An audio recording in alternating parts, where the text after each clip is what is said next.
Thomas Edison. Thomas Edison is credited with inventions such as the first practical incandescent light bulb and the phonograph. He held over 1,000 patents for his inventions. Who was Thomas Edison? Thomas Edison was an American inventor who is considered one of America's leading businessmen and innovators. Edison rose from humble beginnings to work as an inventor of major technology, including the first commercially viable incandescent light bulb. He is credited today for helping to build America's economy during the Industrial Revolution. Early life and education. Edison was born on February 11, 1847, in Milan, Ohio. He was the youngest of 7 children of Samuel and Nancy Edison. His father was an exiled political activist from Canada, while his mother was an accomplished school teacher and a major influence in Edison's early life. An early bout with scarlet fever as well as ear infections left Edison with hearing difficulties in both ears as a child and nearly deaf as an adult. Edison would later recount, with variations on the story, that he lost his hearing due to a train incident in which his ears were injured. But others have tended to discount this as the sole cause of his hearing loss. In 1854, Edison's family moved to Port Huron, Michigan, where he attended public school for a total of 12 weeks. A hyperactive child, prone to distraction, he was deemed difficult by his teacher. His mother quickly pulled him from school and taught him at home. At age 11, he showed a voracious appetite for knowledge, reading books on a wide range of subjects. In this wide-open curriculum, Edison developed a process for self-education and learning independently that would serve him throughout his life. At age 12, Edison convinced his parents to let him sell newspapers to passengers along the Grand Trunk Railroad line. Exploiting his access to the news bulletins teletyped to the station office each day, Edison began publishing his own small newspaper, called the Grand Trunk Herald. The up-to-date articles were a hit with passengers. This was the first of what would become a long string of entrepreneurial ventures where he saw a need and capitalized on the opportunity. Edison also used his access to the railroad to conduct chemical experiments in a small laboratory he set up in a train baggage car. During one of his experiments, a chemical fire started and the car caught fire. The conductor rushed in and struck Edison on the side of the head, probably furthering some of his hearing loss. He was kicked off the train and forced to sell his newspapers at various stations along the route. Edison the telegrapher. While Edison worked for the railroad, a near-tragic event turned fortuitous for the young man. After Edison saved a 3-year-old from being run over by an errant train, the child's grateful father rewarded him by teaching him to operate a telegraph. By age 15, he had learned enough to be employed as a telegraph operator. For the next 5 years, Edison traveled throughout the Midwest as an itinerant telegrapher, subbing for those who had gone to the Civil War. In his spare time, he read widely, studied and experimented with telegraph technology, and became familiar with electrical science. In 1866, at age 19, Edison moved to Louisville, Kentucky, working for the Associated Press. The night shift allowed him to spend most of his time reading and experimenting. He developed an unrestricted style of thinking and inquiry, proving things to himself through objective examination and experimentation. Initially, Edison excelled at his telegraph job because early Morse code was inscribed on a piece of paper, so Edison's partial deafness was no handicap. However, as the technology advanced, receivers were increasingly equipped with a sounding key, enabling telegraphers to read message by the sound of the clicks. This left Edison disadvantaged, with fewer and fewer opportunities for employment.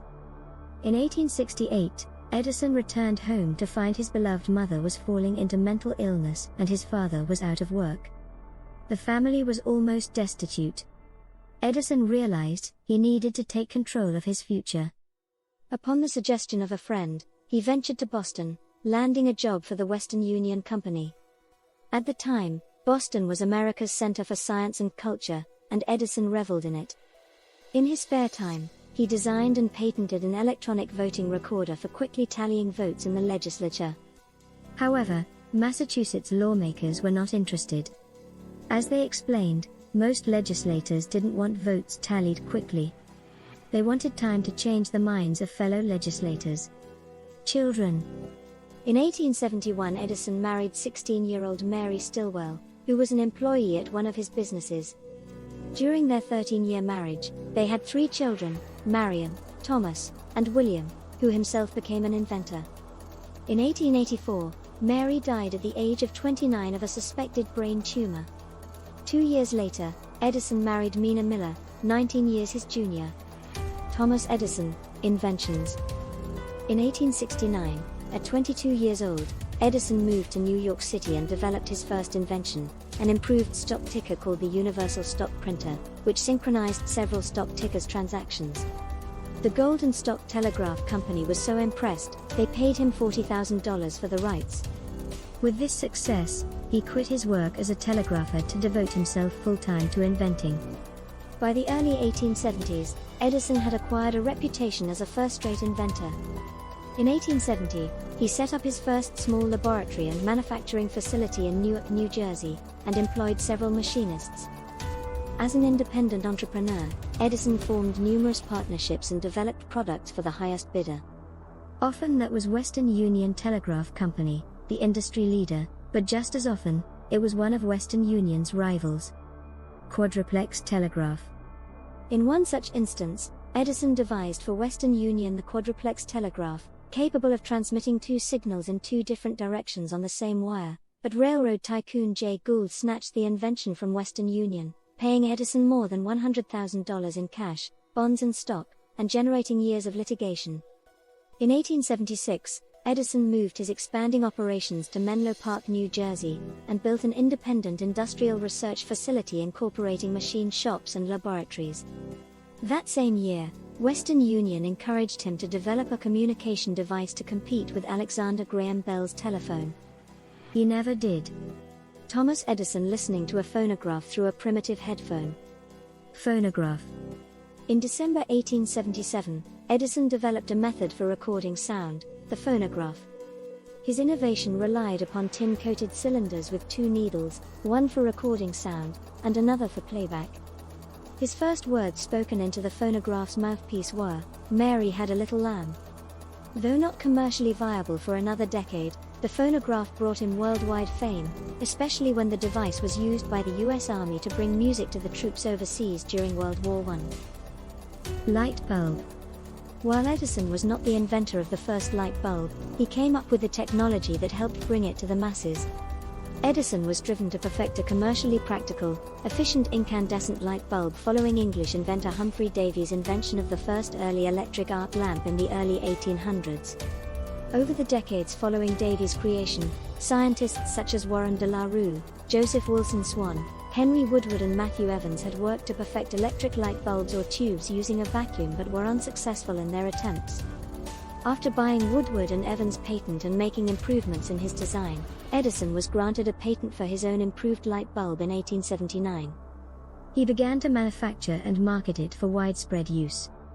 In January 1880, Edison set out to develop a company that would deliver the electricity to power and light the cities of the world. That same year, Edison founded the Edison Illuminating Company, the first investor-owned electric utility, which later became General Electric. In 1881, he left Menlo Park to establish facilities in several cities where electrical systems were being installed. In 1882, the Pearl Street Generating Station provided 110 volts of electrical power to 59 customers in Lower Manhattan. Later inventions and business. In 1887, Edison built an industrial research laboratory in West Orange, New Jersey, which served as the primary research laboratory for the Edison lighting companies. He spent most of his time there, supervising the development of lighting technology and power systems. He also perfected the phonograph, and developed a motion picture camera and the alkaline storage battery. Over the next few decades, Edison found his role as inventor transitioning to one as industrialist and business manager. The laboratory in West Orange was too large and complex for any one man to completely manage, and Edison found he was not as successful in his new role as he was in his former one. Edison also found that much of the future development and perfection of his inventions was being conducted by university-trained mathematicians and scientists. He worked best in intimate, unstructured environments with a handful of assistants and was outspoken about his disdain for academia and corporate operations. During the 1890s, Edison built a magnetic iron ore processing plant in northern New Jersey that proved to be a commercial failure. Later, he was able to salvage the process into a better method for producing cement. Motion picture.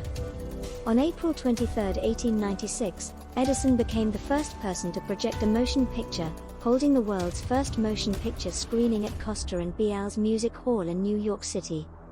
His interest in motion pictures began years earlier, when he and an associate named W.K.L. Dixon developed a kinetoscope, a peephole viewing device. Soon, Edison's West Orange laboratory was creating Edison films. Among the first of these was The Great Train Robbery, released in 1903. As the automobile industry began to grow, Edison worked on developing a suitable storage battery that could power an electric car. Though the gasoline-powered engine eventually prevailed, Edison designed a battery for the self-starter on the Model T for friend and admirer Henry Ford in 1912. The system was used extensively in the auto industry for decades. During World War I, the U.S. government asked Edison to head the Naval Consulting Board, which examined inventions submitted for military use. Edison worked on several projects, including submarine detectors and gun location techniques. However, due to his moral indignation toward violence, he specified that he would work only on defensive weapons, later noting, "I am proud of the fact that I never invented weapons to kill." By the end of the 1920s, Edison was in his 80s. He and his second wife, Mina, spent part of their time at their winter retreat in Fort Myers, Florida, where his friendship with automobile tycoon Henry Ford flourished, and he continued to work on several projects, ranging from electric trains to finding a domestic source for natural rubber. Patents. During his lifetime, Edison received 1,093 U.S. patents and filed an additional 500 to 600 that were unsuccessful or abandoned. He executed his first patent for his electrographic vote recorder on October 13, 1868, at the age of 21. His last patent was for an apparatus for holding objects during the electroplating process. Thomas Edison and Nikola Tesla. Edison became embroiled in a long-standing rivalry with Nikola Tesla, an engineering visionary with academic training who worked with Edison's company for a time. The two parted ways in 1885 and would publicly clash in the war of the currents about the use of direct current electricity, which Edison favored, versus alternating currents, which Tesla championed. Tesla then entered into a partnership with George Westinghouse, an Edison competitor, resulting in a major business feud over electrical power. Elephant killing. One of the unusual, and cruel, methods Edison used to convince people of the dangers of alternating current was through public demonstrations where animals were electrocuted. One of the most infamous of these shows was the 1903 electrocution of a circus elephant named Topsy on New York's Coney Island. Death. Edison died on October 18, 1931, from complications of diabetes in his home, Glenmont, in West Orange, New Jersey. He was 84 years old. Many communities and corporations throughout the world dimmed their lights or briefly turned off their electrical power to commemorate his passing. Legacy. Edison's career was the quintessential rags to riches success story that made him a folk hero in America. An uninhibited egoist, he could be a tyrant to employees and ruthless to competitors. Though he was a publicity seeker, he didn't socialize well and often neglected his family. But by the time he died, Edison was one of the most well-known and respected Americans in the world. He had been at the forefront of America's first technological revolution and set the stage for the modern electric world.